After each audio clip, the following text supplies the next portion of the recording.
Hey guys, today I want to talk about why residential general contractors have bad reputation. So let's start. I got a few points. I got my laptop right here with a little cheat sheet. I got 1, 2, 3, 4, 5, 6 points. 6 points. Why residential contractors have a bad reputation and there is a stigma attached to them.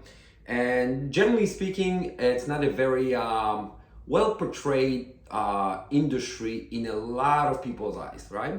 So I would like to start with financials. Just generally speaking, just because you are a really good craftsman and you are a really good contractor doesn't necessarily mean you have a good understanding of the business aspect of the construction as a business in the industry.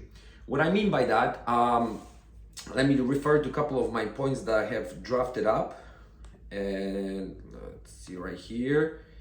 And first one will be mismanaging the funds. So we all know that general contractors on the residential side at least received a large sum of money in the form of the deposit. And it all varies, 20%, 25%. Some charge outrageous 50%, which to me blows my mind. Why would somebody pay that much? However, if it's a small project, it makes sense, especially labor materials, but it has to be like super small, sub $10,000.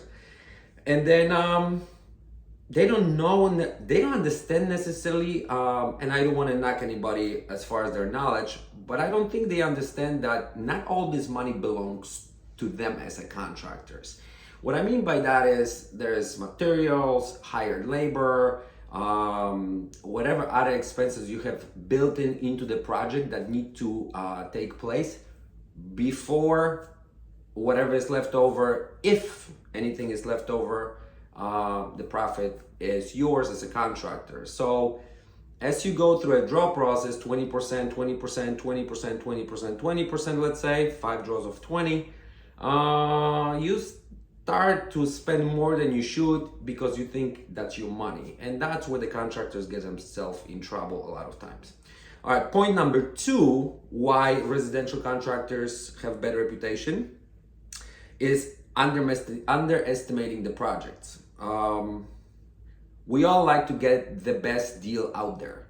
And unfortunately, construction is very subjective and different things can be done different ways. And if certain contractors do not factor in their own time, if they swinging the hammer or nailing something, they mismanage the numbers because then they have to hire the outside labor to help them out. So they spend more than they charge, and that creates the problems financially for the project. And at some point, there's just not enough money to finish the project. So 2 things will happen. Think scenario number 1, the contractor walk away from the job without finishing it and embezzling the money, whatever he took to a certain degree. Or thing number 2, quality of construction will suffer and you as a client, you will not get ultimately the result that you're looking for. So that will be underestimating the project. Why residential contractors have bad reputation? Point number 3, job site errors. We all make mistakes. Construction is highly prone to errors. The difference is, what are you gonna do about it as a contractor? If you are of the idea that it's okay because nobody see it, that's already a bad scenario. You should not be in business. But if you have an idea that, you know what, maybe it's okay, that's not up to you to say. That's between you and architect, or between you and the client, or between you, architect, and the client to determine whether it's acceptable or not. And if it isn't, there's probably a good reason for it, and it has to be fixed. Which lead me to point number 4, why residential contractors have bad reputation. Number 4 would be lack of attention to detail. A lot of times there is just not enough process during the construction process in the form of checking the job, and things spiral out of control without quality. And that's a very big problem, because once that punch list grows out of proportions on the end of the project, it's a lot of time and a lot of money to correct it. And if you already underestimated the project, and if you already mismanage the funds to a certain degree, there's no way in the world that this will be done. So that's correlation and chain reaction of the problems, how one leads to another. But let's say if the project was estimated well, and there is enough money, everybody knows when the profits are being distributed on the end to the contractor, and let's say you lack of attention on detail causes a massive punch list, and you start fighting the owner, or the client has a legitimate list of items that need to be repaired, and you just flat out dispute all of them. That's just a wrong business attitude, and this is not going to go anywhere good. Now, there's the fine line, and again, this is a subjective industry, so there has to be a certain middle ground between what's really needing to get some attention and what's something that is acceptable.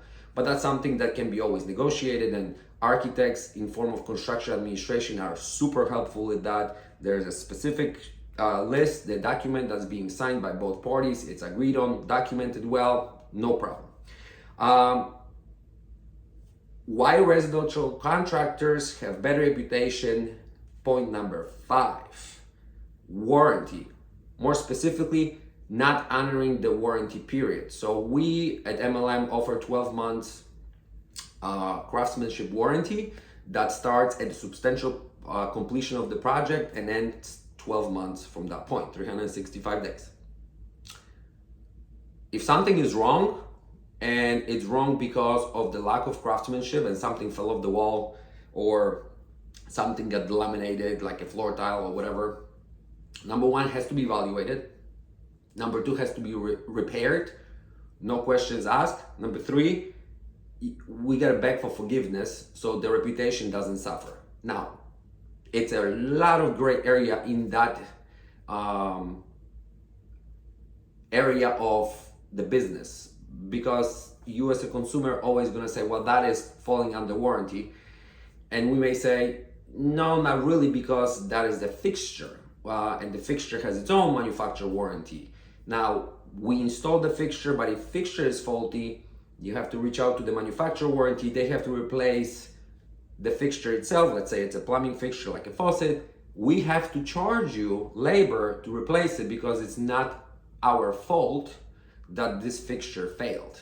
So that's not always a pleasant type of conversation with you as a consumer, but honoring the warranty, helping you out, evaluate what the issue is, and certainly acting on the request is the right attitude. And I am going to close out this video with why residential contractors have bad reputation with point number 7. Some contractors are just shady and they do not belong in business. They have bad intentions, they don't have licenses, they don't have insurances, they don't have LLCs, they want your money in the form of the deposit just to bang a couple of nails, go get a couple of pieces of hardy board or whatever they're working on. They're gonna say they did something, it looks bad, it has no quality, no code, not following the code, and they just don't belong in business. And those are the ones that you should shy away from and be very, very mindful about not hiring them. We live in an informational age. You have ability to Google, number 1, this is always my highest recommendation, and find out what these people are about, their name, their business name, and it's gonna tell you a lot of different things about them, hopefully. If there is nothing about it, just seek some referrals, and you need 5, 7, 9 of them, and really dig in with the conversation with the previous clients. How did the business, how did you guys find each other? How did you find the contractor? How did it go? How much money down did the contractor request it? Was he on time? Was the quality good? All those questions have to be asked. I would take it even one step above and beyond that. When you cannot find enough information about somebody online, go and take a look at those projects that they perform from somebody else. Look with your own eyes. It's a subjective business, so what's good for me may not be good for you, and vice versa. What I consider to be mediocre quality to the installer may be superior quality because that's all they can do. So there is a disconnect between opinions, and I would highly recommend laying your own eyes on it. So there it is, guys. 6 points. Why residential contractors have bad reputation. Thank you very much for watching the video, and good luck with your build.